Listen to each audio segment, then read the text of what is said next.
So, good morning, Benjamin. So Good great morning. to have you on. Thank you for Um, having me. I was very inspired by a Facebook post you had, and I want to talk about it a little bit later.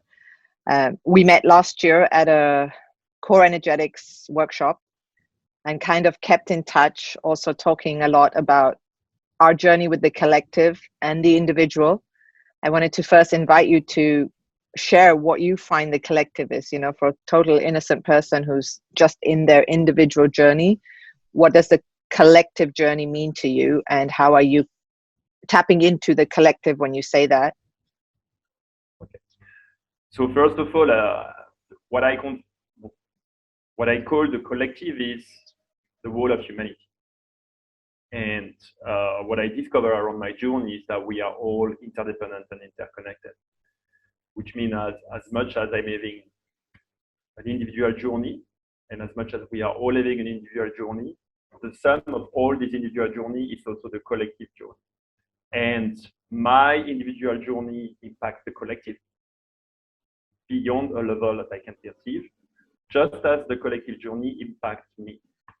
And so I found that to be a very important notion to understand, specifically when we study the subject that I am studying, which is addressing sustainability from the root cause. But that's a very long subject. But I came to study the collective, and notably what I call the collective unconscious, when I started to look at this subject, and it taught me a lot. And so about the journey, what I can perceive um, is that we are going through a journey, a collective journey of evolution, which is almost like a vital need to deal with the challenges of our time. And we are all, consciously or not, affected by this process.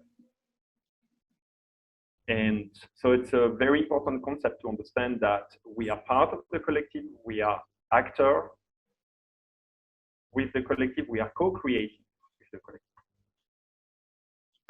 Thank you. What also helped me is to understand that there's something bigger beyond what we know happening.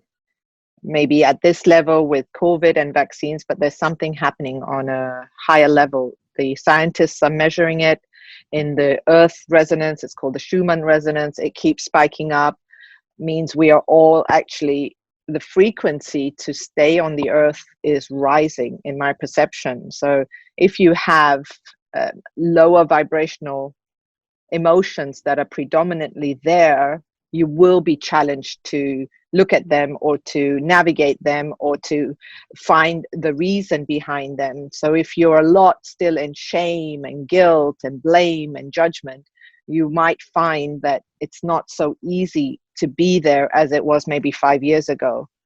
That's, as more and more of us are doing this conscious work, it's just raising the vibration to at least a level of neutrality or love and above, and we're being challenged with that in different ways, and there's different modules to get there. So that's how I see it. The reason why I was so inspired, yesterday I saw a Facebook post of yours which really resonated and was also part of my journey, and you put such beautiful words on it, because I've also gone through COVID. Was I'm just going to read it out. It's again a very neutral contribution from Benjamin, which I felt very courageous of him to do it. So I'm just going to go ahead and read it first. He writes here, "That's just my point of view.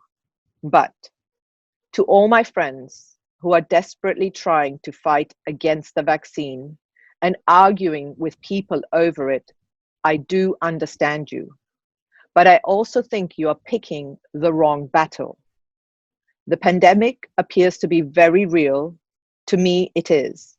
I know of people whose bodies have died as a result of the infection. At the same time, the vaccine, although it is not the best solution, appears to give results. I hear you. The system is corrupted and can't be trusted. The big pharma has a vested interest in you being sick. And unfortunately, almost nothing is being done to teach people how to take care of their mental and physical health and boost their immune the organic way. Are you surprised? Would you truly expect the enlightened and proper direction from those who stand on top of a greed-driven, power-hungry, pyramidal system that feeds on our traumas, our addictions, and illnesses? All of this is not new. It has been like this for far too long. This is not a battle against the vaccine in times of pandemics. This is an individual and collective journey to change a system that has placed money over humanity, nations over earth, beliefs over reality.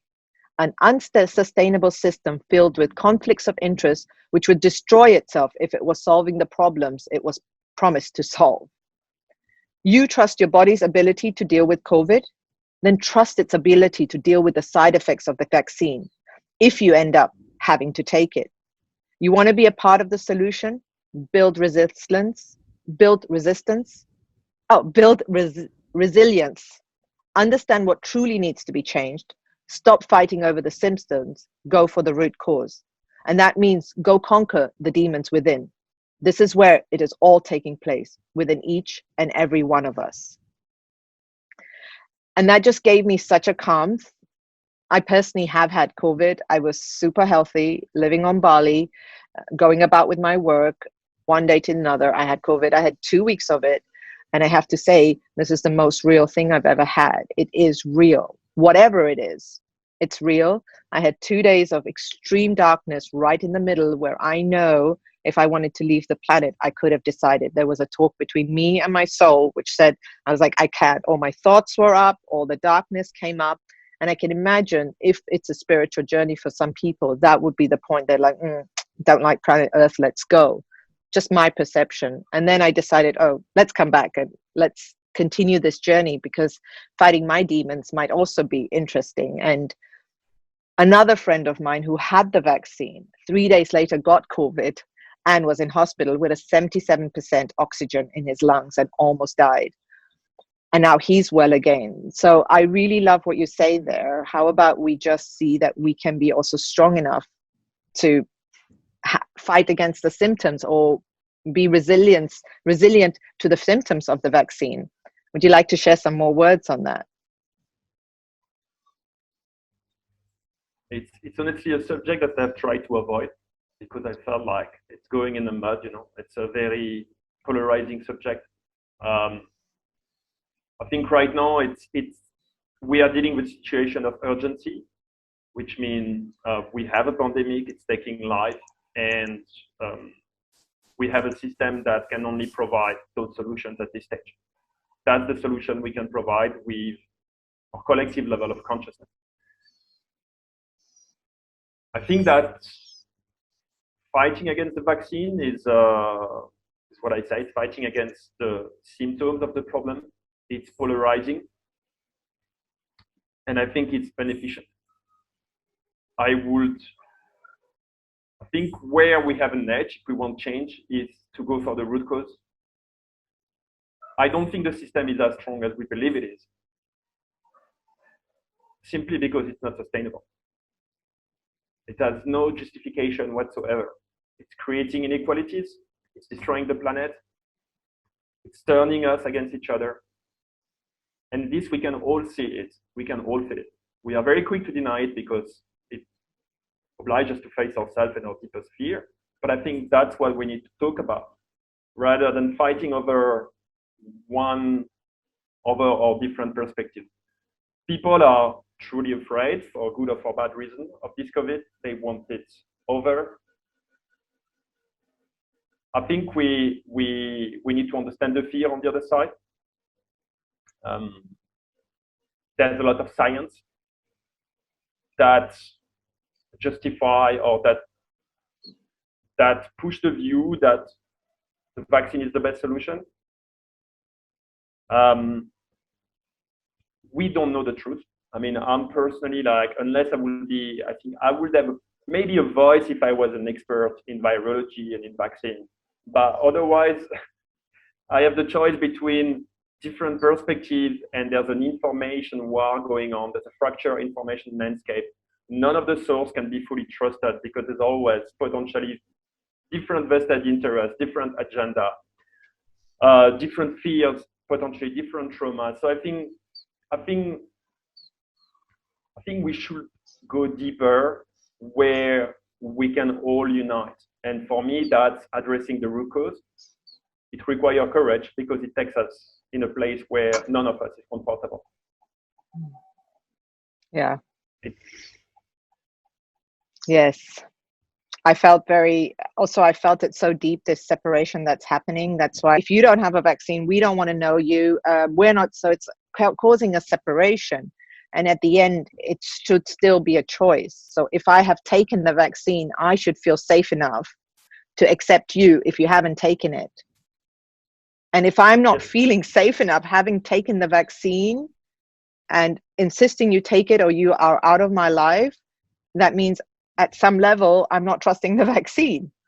And so this was very, very interesting. Or the people who are choosing not to take the vaccine are saying the people who are taking the vaccine are emanating, because science is proving some sort of radiance and energy that are making women infertile and all this stuff.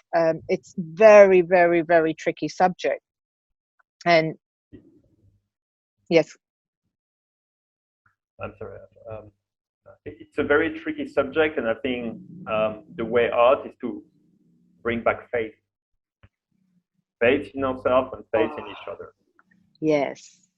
I mean, yeah, we're gonna have challenges. We're gonna be taken out of our comfort zone. That's obviously the way we still evolve at our current level of consciousness. We have to be taken out of our comfort zone. We're going to have different perspectives, and we are going to make different choices. And those choices will have that are unpredictable. So we're going to make tough choices and accept that they might be different from one person to another. And most importantly, we have to learn to listen to each other, because what I see is that if I look at every perspective, every belief, they are all relative, subjective, limited. If I speak about reality and truth, to me it's objective, absolute, infinite. I can't grasp that in its entirety. So I cannot say that my perspective is all there is. It's just one point of view. And so we have to learn to how we can combine our point of view to have a higher ground. I wish the conversation personally would have been about how we cannot trust the health system because it is based on for-profit. Just as if we had, will we trust, I'm just going to give an example.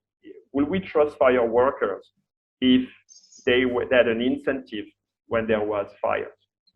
Would we trust them to manage fire prevention? Of course not, right? They would have no interest in making fire prevention because that would put them out of business.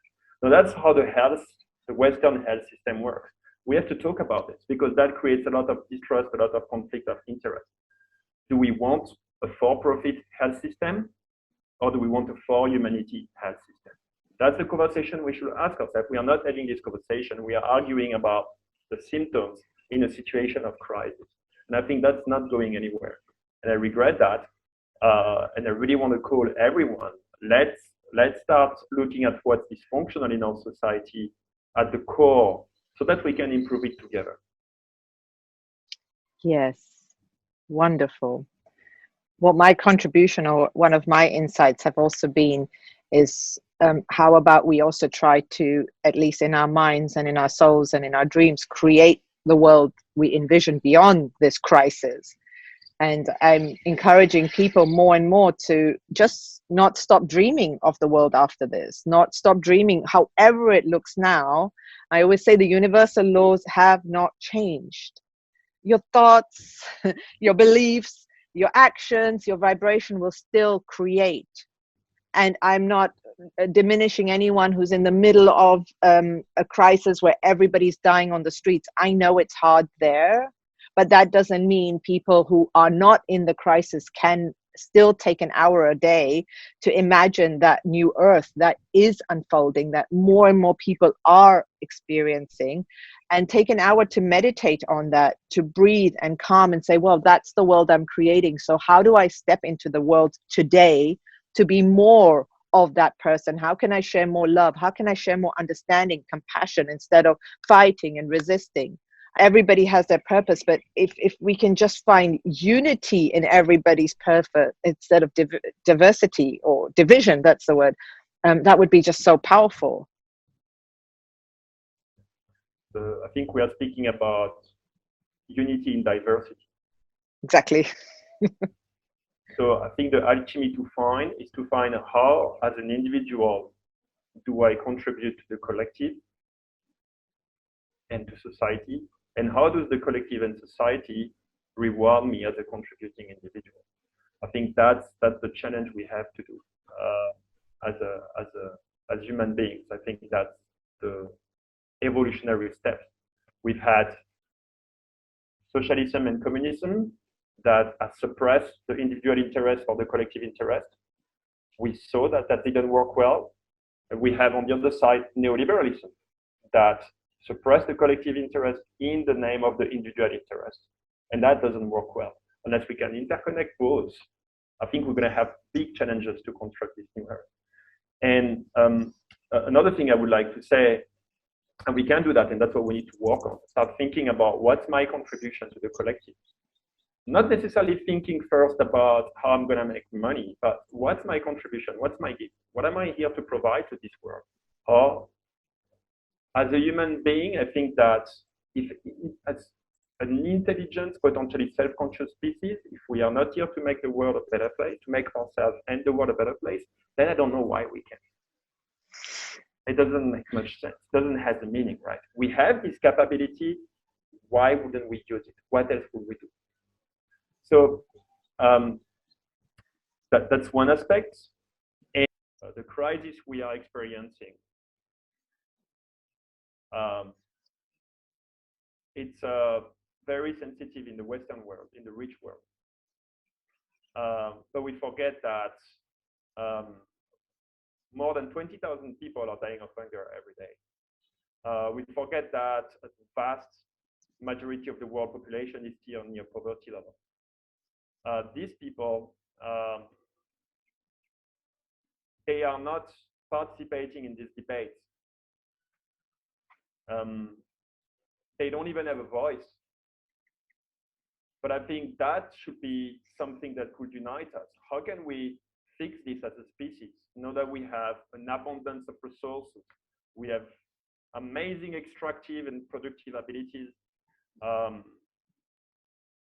How can we address our biggest world problems together rather than arguing about, the little issues that we are facing on our journey? If I speak about world hunger, I don't think it's normal and acceptable that literally tens of thousands of people die every day when we are wasting, I think the amount of food wasted per day is about 1 million tons. The vaccine is a problem of the privilege of those who are the most privileged on this planet, and I think we forget the real problems that we have. If we have tens of thousands of people dying of hunger, while at the same time we're wasting millions of tons of food, we have a problem at the collective level. And if we have the problem at the collective level, we have a problem at the individual level. And I think these events that are happening, they show us what our individual problem is, that we don't care about others. We just want our ways, push our ways, and we forgot that we live in a world in which we are all interdependent and interconnected. And that if I don't care about the people around me, don't care about if I don't care about the environment, I function in a way that is not sustainable for the collective, for me as an individual. And I think we really need to rethink our priorities as human beings, and start to see how we can work together to address our true priorities as a species rather than just our individual interests. Yes. I mean, I see it here on Bali. We've had lockdown. The businesses are closed. The people can't even afford rice. They're all vaccinated. The last of their problems is if they get vaccinated, they just need food. And so to gather food here and to help them, and businesses are closed, that's a real problem here right now. Like they're dying of COVID, for them, it's like, well, we don't have food. So this is really a problem. And what would you say one of, oh, so carry on. I just want to say that they don't have food, but it's not because there's no food. It's because they don't have the pieces of paper to access the food. So it's not a problem of food, it's a problem of paper. We are right now so corrupted by this paper that we can't even work such a simple thing as, okay, there's food for everyone, and people are still starving. I mean, that's just completely absurd. It doesn't make any sense to me. And I think we should really start to look at how come are we functioning collectively in such a way? What could we do? Okay, so I mean, first of all, first step is awareness, right? I would say we are not aware of this, and if you're still thinking, oh yeah, it's because of the lockdown. No, it's not necessarily because of the lockdown. I mean, it's just because we are organized in such pathetic way. I would say it's such a terrible way. We can't even, get things with all the tools that we have, all so first is awareness that we can do much better. Second is sense making. What exactly is not working? Why are we where we are? And it's not the vaccine, it's not the lockdown, it's not the pandemic. The vaccine, the lockdown, the pandemic, they are just bringing to the surface what we don't want to see, right? Once we have sense making, we can start to make the right choices. But accessing sense making is a journey. It's not something I can give you in this interview. You're going to have to go and ask yourself very deep, disturbing questions. And so you have to go inside really deep, and you have to look outside with your eyes wide open. And not turning around. One of the big issues we have is we tend to deny disturbing aspects of reality, to just stay in a positive mood. But how can we make sense of reality if we don't look at what's dysfunctional? I give this metaphor to people. Explain, if you are in a plane, right, and if you are in this positive only mood, then you're the pilot. So you're gonna have an alarm starting to raise. You're losing altitude. You're going to crash. So you're gonna be, well, wait, no, but I'm gaining speed. It's all good. It doesn't make any sense. We need to be aware of the alarms. The Earth is sending us a lot of alarm. Reality is sending us a lot of alarm. It's bumping all over the place, and we are there. No. It's all good. I'm fine. No, it's not fine, and it's okay. It's all lessons that are waiting to be learned. But let's have the courage to face our inner and outer truths. Yeah, I mean, that's why I just love your powerful energy in that field. I like to just smile a bit, still have positive, but I call it like spiritual bypassing. This is what I've really learned, that high-end positive mood the whole time is actually a way to put my hand in the sand and just hope somebody else will take care of everything. But I feel we are, as a collective and individual, really forced. Nobody is going to do it. We really need to step up, and well, whoever's called to, like, well, it's not all bunnies and rainbows. Yes, they have their space and we're allowed to experience it, but there's something going on and we can't avoid it, and we can't be in this me. Or we can, it's a choice.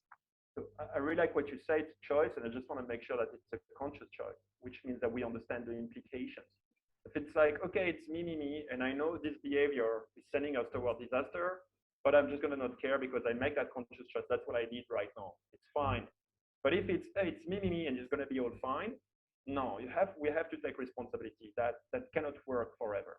We're going to have to start really taking care of what's happening on our planet, what's happening within each other and in our society. And it doesn't mean it's not about being positive or negative. Both aspects are coexisting, right? The plane can lose altitude and it can gain speed. Two information are important, but it's not about what should we look at. They are important, they are coexisting, and sense making is about looking how the pieces fit together. Yeah, I think it's time to stop putting perfume on shit and look at our shit, and it smells. And if we can just do it individually, that's fine. We don't have to tell the whole world about it. I think that's the first step of a contribution we can do. Absolutely, I would say it always starts with the individual, right? And if we do it, so we said the best way to take care of the world, the first step is to take good care of yourself, If you want to have a potential to make change, unlock this potential within you. And yeah, you're right. I mean, trauma healing is key. Overcoming irrational fear is key. Solving your limiting or destructive belief is key. And if you can do it individually, then you can have an impact on the collective. It's interrelated. So definitely, yeah. If I may warn about the savior complex, I've been, I also have to do shadow work on that one. I mean, no, we're not here to save the world. Like the world say, thank you, it's fine. The universe is fine. Earth is fine. All we need is to address our increasingly harmful and unsustainable patterns so that we have a future. And part of this unsustainable pattern is to be locked into this rivalry dynamic, this me against you, this my perspective against yours, my belief against yours. We have to work together out of this, and to work out of this is what you just described: trauma healing, fear overcoming, belief system disorder, and we can do that. And to end this today, I really wanted to share something which we did right at the beginning before I did the recording. I asked you, how are you feeling? And you took a moment, you thought about it, you gave me a few, like a rainbow. I'm feeling good. I'm feeling maybe a little bit of anxiousness, but it's calmed. And then at the end, you said, I'm sorry for the lengthy answer. And I'm becoming more of an advocate. That is the true way to communicate, instead of this normal, how are you feeling? Oh, fine, everything's great. Oh my God, no, I feel terrible. To be very grounded in your sharing of how you're feeling without saying fix me to someone. And I found that that was just really powerful. And also, especially like as a man, to do that, I think that's very inspiring to see. Thank you. Yeah, because we just are so quick to say I'm having a bad day or a good day. And there's a beautiful websites out there about the whole rainbow of feelings. And how about we sometimes, even if we want to go to the world and say, I'm feeling great, take time in the morning to write, today I'm feeling calm. And there's a bit of anxiousness, but it might be nervousness. I'm feeling a huge amount of gratitude, but there's a bit of uncertainty. There's a bit of anxiety, but there's excitement for what's coming. And if we would really program ourselves to share like that, what would that be like? That's what I would like to. Thank you, Saira. I just want to bounce on that because it's interrelated with what I was explaining before. This tendency to deny the disturbing part of reality. It's also a tendency to repress the disturbing part of our emotion and not truly feel what we feel. And not being truthful to ourselves means not being truthful to the world. How can we fix our problems if we are not truthful to ourselves and truthful to each other? Right. So I totally feel that a simple thing like that, see, it's part of the solution. Exactly. I mean, this also, when you shared, also helped me to see, oh, okay, that's how he's coming in, and that's how we're going to interact with that energy. And it's just powerful. My breathwork teacher always says, you have to feel it to heal it. And she says, you know, the issue is in the tissue, which is what we're calling the trauma work. It's in us. And so I can only encourage people, if they would like to experience a different way of living or a different body chemistry, to start to do that. Yes. As far as I can perceive, trauma healing is also about releasing repressed emotions, painful emotions. So if we don't feel them, we are not going to release them. So yeah, it's not going to be easy and fun all the time, but it's necessary. Yeah, some of the stuff I was working through, and I used to talk to my teacher. I said, this is so hard. I mean, I feel so stupid. I feel embarrassed about it. I feel weak with it. And she used to say, well, Saira, what you're doing is so courageous. You have no idea. It's actually courageous to go and feel deep pain, deep shame, deep sadness, deep weakness. And I didn't realize that at that time. I thought it was all a sign of weakness. And at the other end, I was like, wow, it takes a lot of courage, but you get, it's really freeing. And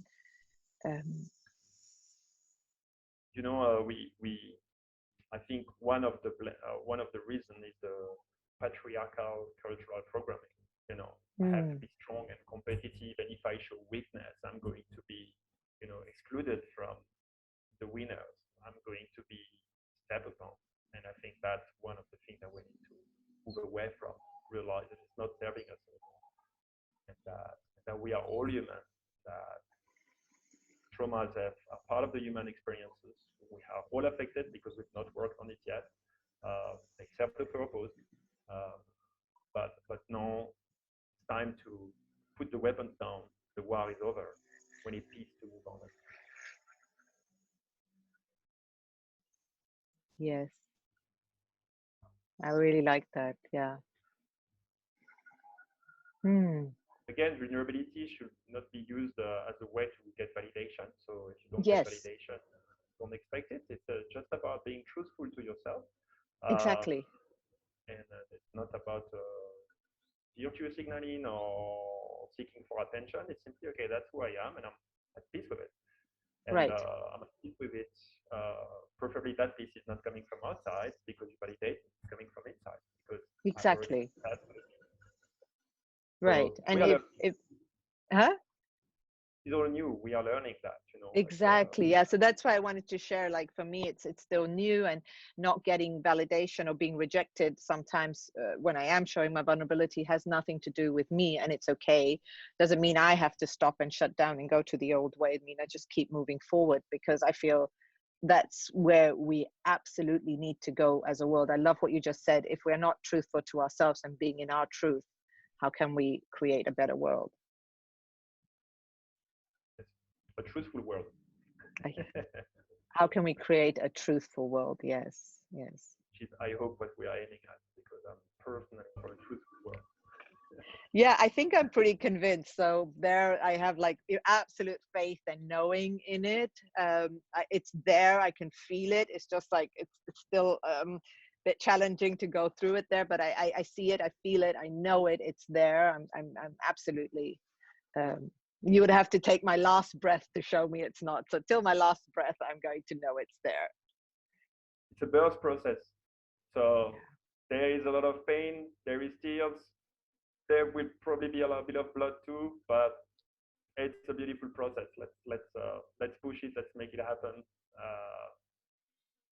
Yes. I think what's coming, what if we succeed, what's gonna come out, as far as I can see, is just. And also, what's really important is to recognize that the challenges that are coming our way are opportunities for expansion of consciousness. We will not manifest this new world without an expansion of consciousness. And so those challenges, they are just there to say, hey, look, I'm going to give you this challenge so you can learn and move forward this level of consciousness where we can manifest that reality. We can co-create. So yeah, I get. we have just to understand how to dance with this experience. Because we don't want to love everything, and it's fine. We don't have to love everything. We have the right to dislike and to speak about it. It's fine. It doesn't have to be all love and light. It's also fear and darkness, and that's part of the human experience. Nothing to run away from, but only something to learn to dance with. Yes. Now, on my journey with love, what I've also experienced, it's a little bit like what you're saying. I do still love the growth I get from loving everything, but I don't have to be with it. So I do allow myself to dislike this. I don't like this, but when I'm away from it, I can still have compassion for that person or that event that happened. So I do choose to look at it from like source perspective, like there's no judgment, but I don't have to interact with it anymore. So so that's the preference part. Yes, I don't like it, and doesn't resonate, doesn't work with my values, but I don't have to hate it to separate from it. That's what I was trying to say. I mean, it's all about conscious choices, and so, but what I mean is that we should not restrict our choices.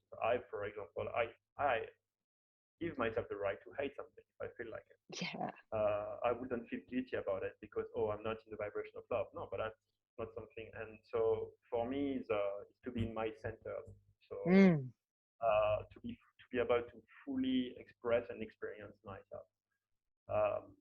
It's a little bit like life and death.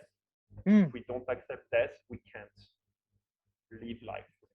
Mm. Yes. Thank you so much.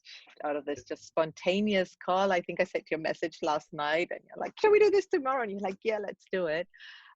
So thank you so much, Benjamin. I'm looking forward to talking to you again. And by the way, these are his t-shirts and they're absolutely amazing. I love them. My entire family has them.